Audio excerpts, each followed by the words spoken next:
Bonjour Rebecette. Dans cette vidéo, nous continuons le chapitre Expressions algébriques. Activité 1. Calculer l'aire de la partie assurée de deux façons différentes. La partie assurée est une partie d'un grand rectangle. Donc l'aire de la partie assurée est égale à l'aire du grand rectangle moins l'aire du rectangle blanc. Le grand rectangle a comme dimension 3 et 5. Donc son aire est égale à 3 fois 5. Le rectangle blanc a comme dimension 3 et y. Son aire est 3 fois y. 3 fois 5 c'est 15. 3 fois y s'écrit 3y. Donc l'aire de la partie assurée est égale à 15 moins 3y. C'est une somme irréductible. Deuxième façon. Nous observons la partie assurée. C'est un rectangle dont les dimensions sont 3. La deuxième dimension est calculable, c'est 5 moins y. Donc l'aire de la partie assurée est égale à longueur fois largeur est égale à 3 fois 5 moins y. Pour simplifier cette écriture, on peut négliger le signe fois et écrire 3 facteur 5 moins y. Que remarquez-vous, B7? On remarque que 15 moins 3y est égal à 3 facteur 5 moins y. Bien sûr, parce que ça représente l'aire de la même partie assurée. Une somme est égale à un produit. Le passage de la somme au produit s'appelle la factorisation. Exemple. Factoriser les expressions suivantes. La somme donnée est 5x plus 5y. Il faut la factoriser, c'est-à-dire il faut la transformer en un produit. Pour effectuer la factorisation, je dois chercher un facteur commun. Quel facteur commun existe-t-il entre 5x et 5y? C'est visible, c'est le facteur 5. Je divise chaque terme par 5.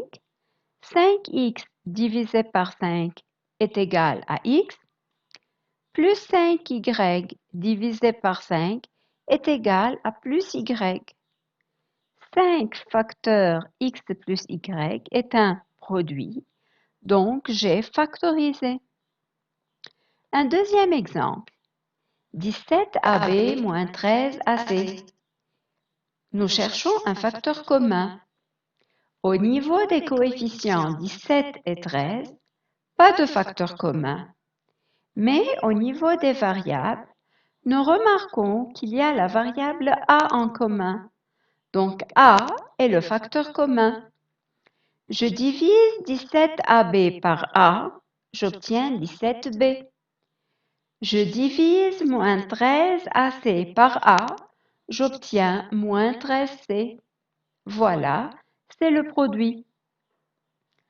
Un troisième exemple. 14ab moins 7ac plus 21ad. Au niveau des coefficients 14, 7 et 21, il y a un facteur commun, c'est le 7. Parce que 14, c'est 7 fois 2. 7, il y a un 7 ici. Et 21, c'est 3 fois 7. Donc 7 est un facteur commun. Au niveau des variables, il y a une variable commune, c'est la variable a. Donc 7a en facteur. Je divise chaque terme par 7a.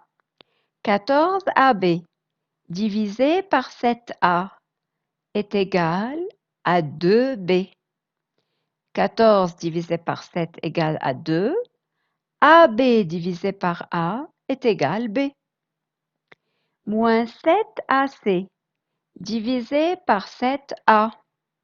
Moins 7 divisé par 7 est égal à moins 1. AC divisé par A est égal C.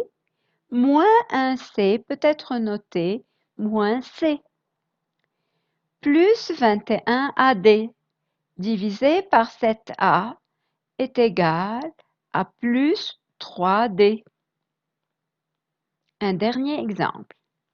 7A2 moins 4A5. Au niveau des coefficients, 7 et 4, pas de facteur commun.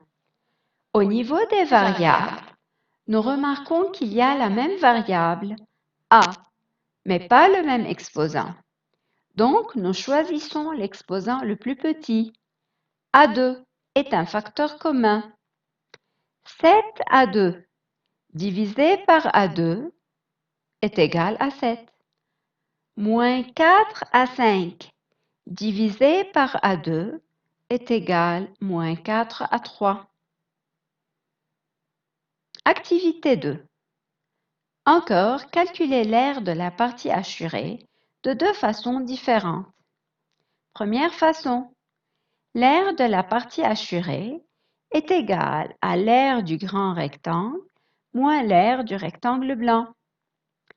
Le grand rectangle a comme dimension y et x plus 1. Le rectangle blanc a comme dimension 3 et x plus 1. Donc, y fois x plus 1 moins 3 fois x plus 1. Je peux simplifier l'écriture. Y facteur x plus 1 moins 3 facteur x plus 1. Deuxième façon. L'aire de la partie assurée est égale à longueur fois largeur. L'une des dimensions est égale à x plus 1. La deuxième dimension, je peux la calculer y moins 3. Donc, c'est x plus 1 fois y moins 3. Je peux noter x plus 1 facteur y moins 3. Que remarquez-vous, EB7? Les deux écritures, y facteur x plus 1 moins 3 facteur x plus 1, est égal à x plus 1 facteur y moins 3, parce que les deux écritures représentent l'aire de la même partie assurée. Une somme égale à un produit. Le passage d'une somme à un produit s'appelle la factorisation. Exerçons-nous. Factoriser les expressions suivantes. Allez, première étape, il faut chercher le facteur commun. Quel est le facteur commun EB7? Oui, c'est x plus 1. Je simplifie par x plus 1, j'obtiens x. Je simplifie par x plus 1, j'obtiens moins 3. Donc, c'est x plus 1 facteur x moins 3. Deuxième exemple. Où est le facteur commun? A plus 4. Oui, on simplifie par A plus 4. On a 4A. On simplifie par A plus 4. On a plus 3B. Donc, le deuxième facteur, c'est 4A plus 3B. Merci EB7 pour votre attention.